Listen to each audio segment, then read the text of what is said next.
Céleste, dans le nom de Jésus, nous te louons, nous te remercions. Gloire à toi, louange à l'Esprit Saint. Merci Seigneur, reçois toute la gloire et la louange. Nous nous référons à ce que dit ta parole. Il est écrit que l'heure vient, elle est déjà venue, où les vrais adorateurs adoreront les Pères en esprit et en vérité, car ce sont là les adorateurs que le Père cherche. Dieu est esprit, il faut que ceux qui l'adorent en esprit et en vérité. Merci Seigneur, car il est écrit dans ta parole, dans 1 Corinthiens 14, 14, 15. Car si j'ai pris en langue, mon esprit est en prière, mais mon intelligence demeure stérile. Que faire donc? Je prierai par l'esprit, mais je paierai aussi avec l'intelligence. Je chanterai par l'esprit, mais je chanterai aussi avec l'intelligence. Voilà pourquoi, Père Céleste, nous voulons mettre l'accent sur les chanter en esprit. Au nom de Jésus, étant donné que nous sommes du temps des vrais adorateurs. Voilà pourquoi, Seigneur, nous voulons amener ton peuple dans ta présence avec des mélodies surnaturelles inspirées par ton esprit, afin que ces mélodies puissent toucher le cœur et amener les gens dans ta présence. Que ton nom soit venu glorifié, Père, aujourd'hui et tellement à jamais. Avec beaucoup d'actions de grâce, nous t'avons ainsi prié dans le nom de Jésus. Amen.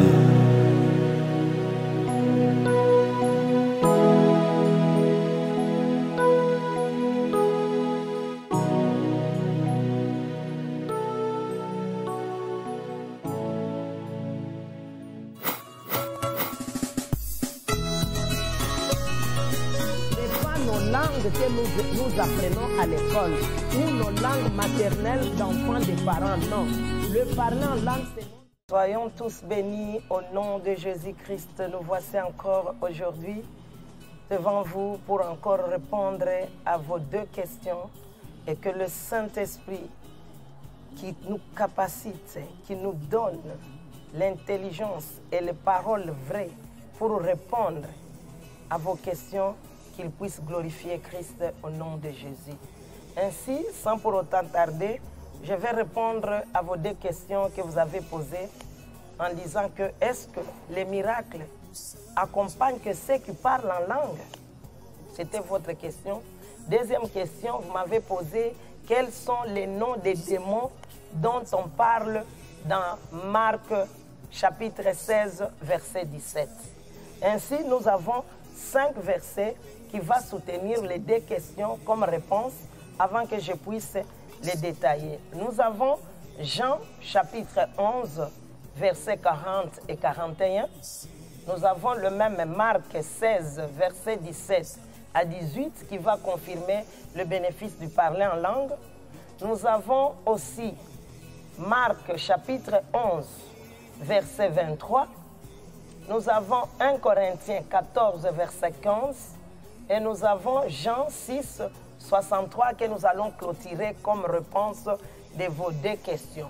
Ainsi, nous commençons la lecture pour la question de est-ce que le miracle accompagne que ceux qui parlent en langue et non d'autres prières?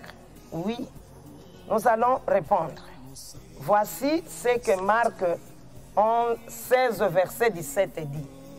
Voici les miracles qui accompagneront ceux qui auront cru.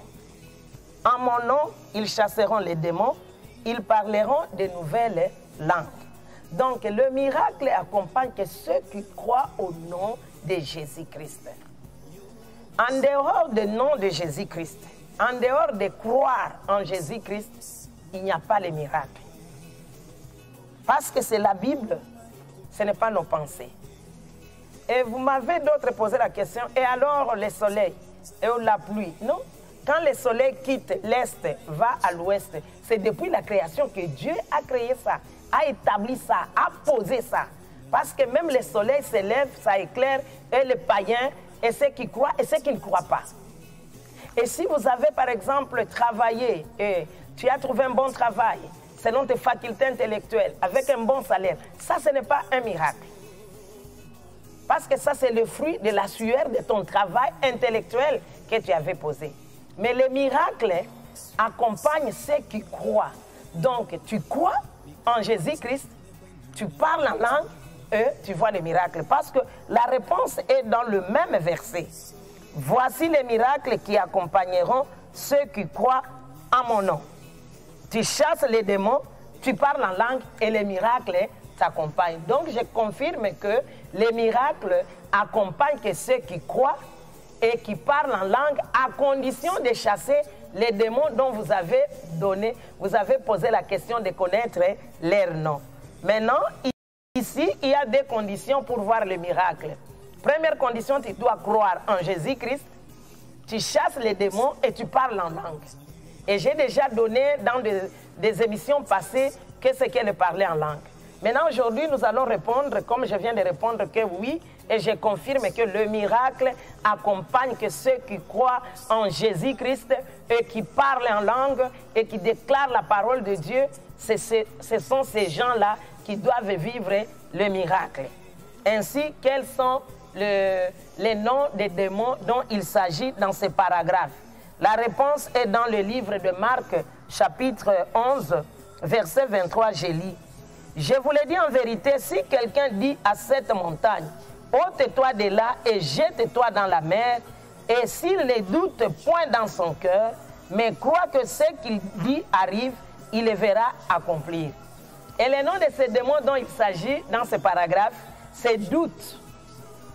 Parce que Jésus bien dit, si tu ne doutes pas, tu dis à cette montagne, et la montagne qu'on parle dans le paragraphe et dans la Bible, ce sont les difficultés, les situations dont les capacités intellectuelles ne peuvent pas répondre, ce sont des maladies, ce sont les chômages, ce sont toutes ces choses-là que tu n'as pas reçues par le miracle, ce sont des montagnes, et ces montagnes-là doivent quitter que quand tu crois en Jésus-Christ, tu pries en langue et que tu enlèves la doute. C'est pourquoi, première condition de miracle, c'est croire en Jésus-Christ. Deuxième condition, c'est chasser les démons, qui est doute. Et je pars encore confirmer l'autre verset dont il y a le nom de ces démons, c'est dans Jean 11, verset 40. Je suis là déjà. Jean 11, verset 40 à 41 pour la bonne compréhension. Je lis au nom de Jésus. Jésus lui-même dit, ne t'ai-je pas dit que si tu crois, tu verras la gloire de Dieu? La question te répond, tu dois croire pour voir la gloire de Dieu. Maintenant, le verset 41, il y a ces démons-là, dont on parle en Marc 16, verset 17. Ils ôtèrent donc la pierre. Voilà. ôter la pierre. C'est le doute, c'est l'incrédulité. Maintenant, allons-y encore dans le verset de Marc 16, verset 14, là où Jésus parle encore après sa résurrection. Les démons que beaucoup de chrétiens en ont, croyant en Jésus, mais gardent ces démons-là des doutes, des pierres d'incrédulité. Je lis encore à votre passage. Verset 14 de Jean, Marc, chapitre 16, verset 14, dit ceci. Enfin, il apparut aux 11 pendant qu'ils étaient à table. Et il leur reprocha leur incrédulité et la dureté de leur cœur parce qu'ils n'avaient pas cru. Tu vois comment ces trois versets que j'ai pris pour vous amener que si tu deviens incrédule, tu as la dureté du cœur, tu dois ôter cette pierre-là, tu dois ôter l'incrédulité, tu dois ôter la doute. C'est là où maintenant tu dois prier en langue. Tu vois ça maintenant? Tu dois croire que quand je parle en langue, je parle à Dieu. Comme je crois en Jésus-Christ qui est un esprit invisible, je dois parler en langue. Le parler en langue, c'est officiellement, c'est connu. C'est pas... Alors les chasser, c'est incrédulité du cœur. C'est ces choses-là. Beaucoup d'enfants de Dieu, ils croient Jésus, Jésus, Jésus, mais ils ne croient pas son esprit.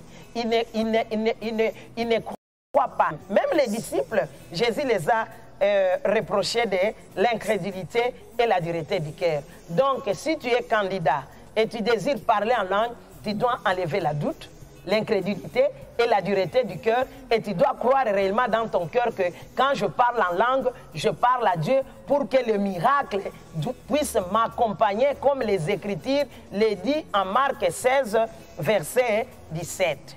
Voilà la réponse que je donne au sujet des démons et au sujet de dire que le parler en langue, c'est un miracle. Ainsi, comment ça doit se passer? Nous partons au verset 18 de Marc 16, versets 17 et 18. Là, nous entrons dans le bénéfice du parler en langue. Je lis. Voici les miracles qui accompagneront ceux qui croient, qui auront cru en mon nom. En mon nom, ils chasseront les démons. Ils chassent quoi? Doute. Chasse doute. Chasse incrédulité. Chasse dureté du cœur. Maintenant, tu commences à parler quoi? De nouvelles langues, comme je vous ai dit, balbutiants et des soupirs inexprimables. Qu'est-ce qui se passe au verset 18 comme bénéfice? Ils saisiront les serpents. S'ils boivent quelques breuvages mortels, il ne leur fera point de mal.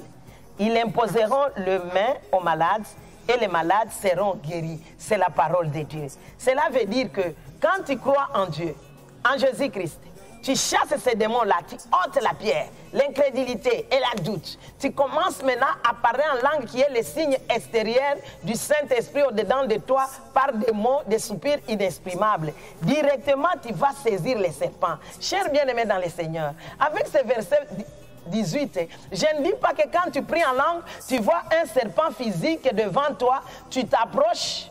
Une vipère, tu t'approches, tu dis non, on m'a dit quand je prie en langue, je vais saisir les serpents, il ne me fera pas du mal. Cher bien-aimé, la vipère là va te mordre. Il peut te mordre, mais ne te fera rien. Parce que nous voyons même l'apôtre de païen, Paul. Les vipères l'avaient mordu, il a secoué et c'est tombé, il n'était pas mort. Pourquoi? Parce que lui parlait en langue plus que tous. La Bible le confirme, je vous ai dit ça en 1 Corinthiens 14, verset 18. Il s'est glorifié, il parle en langue. Regarde comment même le serpent l'a mordu et ça ne l'a pas fait du mal. Ça, c'est l'exemple aussi qui montre que si le serpent te mord, tu ne vois pas. À l'improviste, toi tu pries en langue, tu ne peux pas mourir. Mais si tu vois seulement que c'est le serpent comme ça, au lieu d'aller prendre les bâtons, les tuer ou fuir, toi tu restes prier en langue. Là, s'il te mord là, ça peut te faire du mal. Parce que quand on prie en langue, les serpents dont on parle là, ce sont des situations. Les serpents marchent quoi?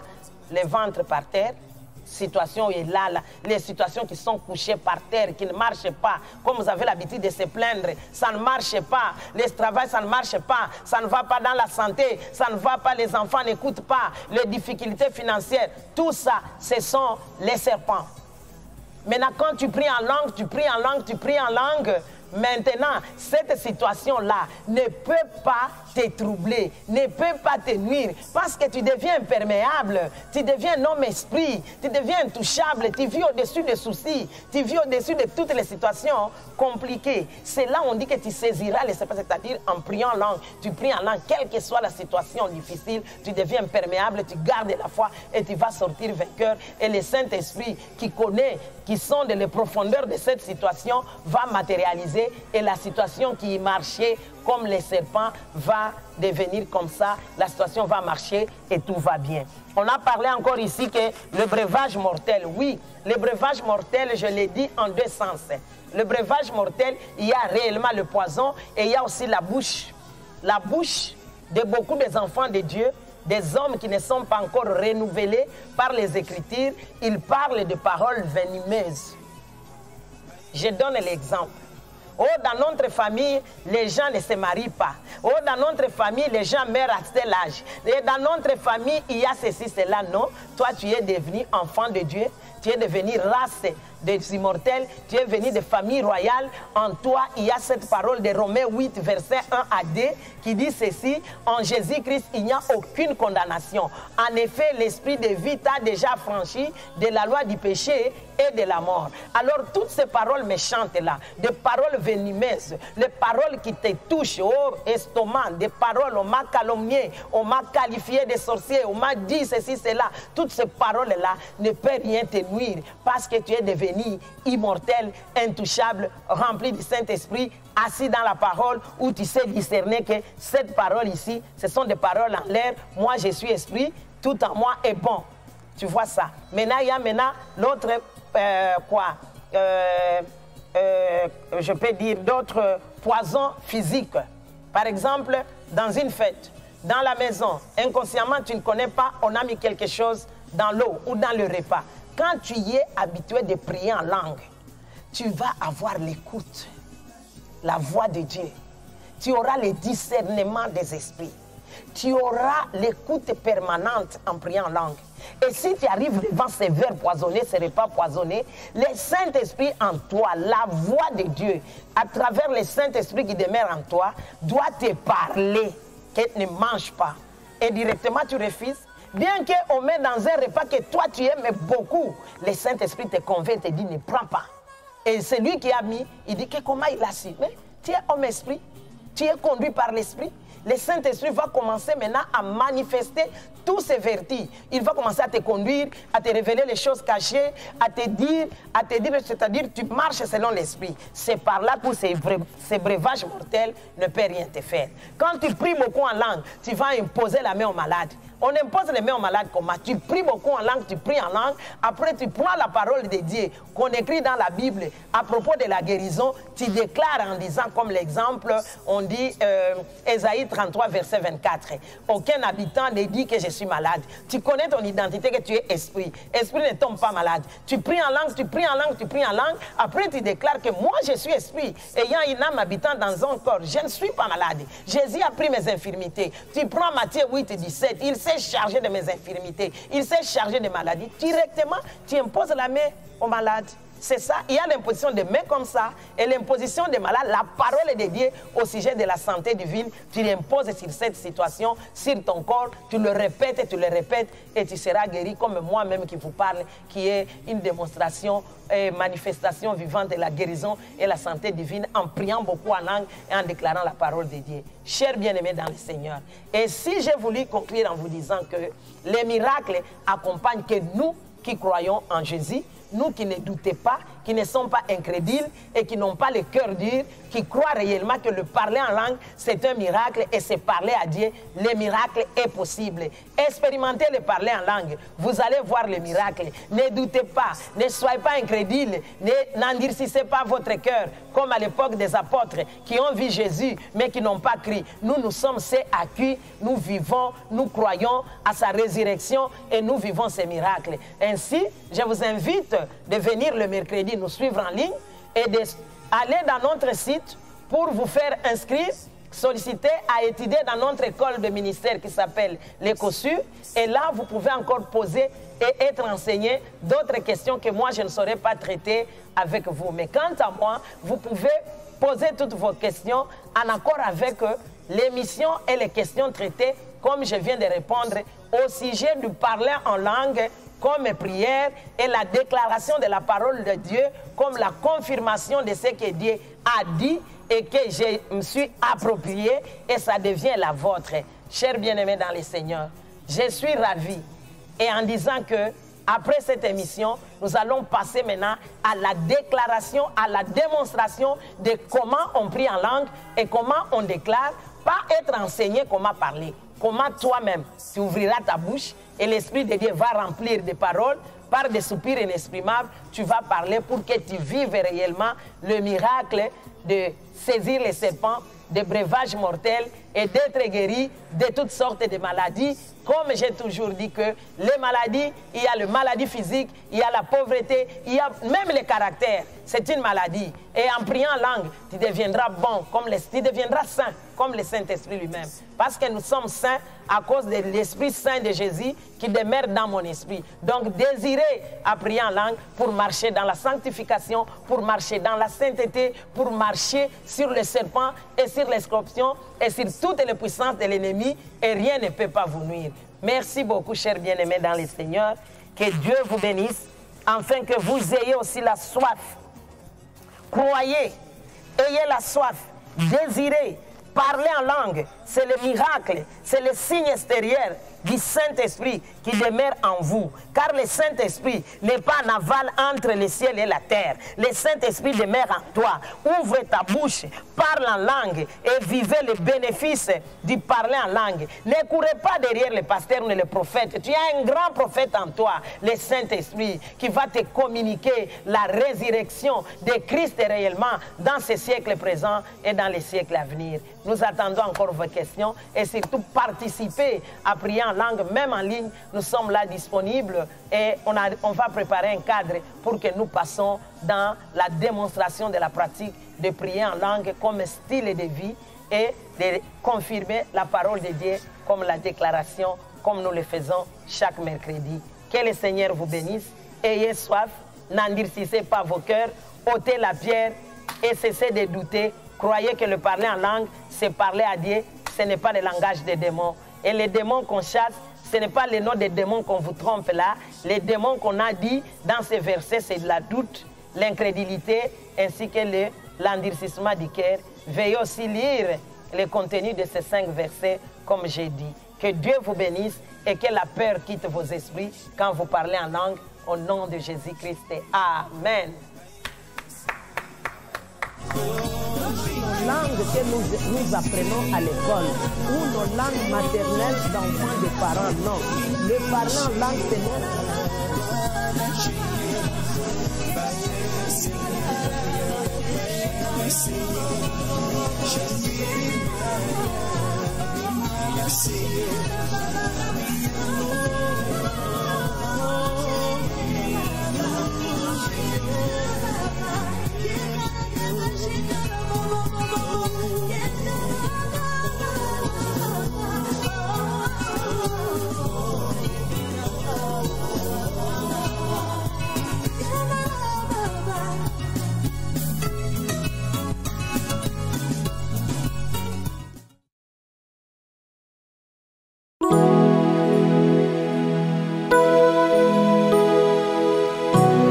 Céleste, dans le nom de Jésus, nous te louons, nous te remercions. Gloire à toi, louange à l'Esprit Saint. Merci Seigneur, reçois toute la gloire et la louange. Nous nous référons à ce que dit ta parole. Il est écrit que l'heure vient, elle est déjà venue, où les vrais adorateurs adoreront les Pères en esprit et en vérité, car ce sont là les adorateurs que le Père cherche. Dieu est esprit, il faut que ceux qui l'adorent, l'adorent en esprit et en vérité. Merci Seigneur, quand il est écrit dans ta parole, dans 1 Corinthiens 14, 14, 15, car si j'ai pris en langue, mon esprit est en prière, mais mon intelligence demeure stérile. Que faire donc? Je prierai par l'esprit, mais je paierai aussi avec l'intelligence. Je chanterai par l'esprit, mais je chanterai aussi avec l'intelligence. Voilà pourquoi, Père Céleste, nous voulons mettre l'accent sur les chanter en esprit. Au nom de Jésus, étant donné que nous sommes du temps des vrais adorateurs. Voilà pourquoi, Seigneur, nous voulons amener ton peuple dans ta présence avec des mélodies surnaturelles inspirées par ton esprit, afin que ces mélodies puissent toucher le cœur et amener les gens dans ta présence. Que ton nom soit venu glorifié, Père, aujourd'hui et tellement jamais. Avec beaucoup d'actions de grâce, nous t'avons ainsi prié dans le nom de Jésus. Amen.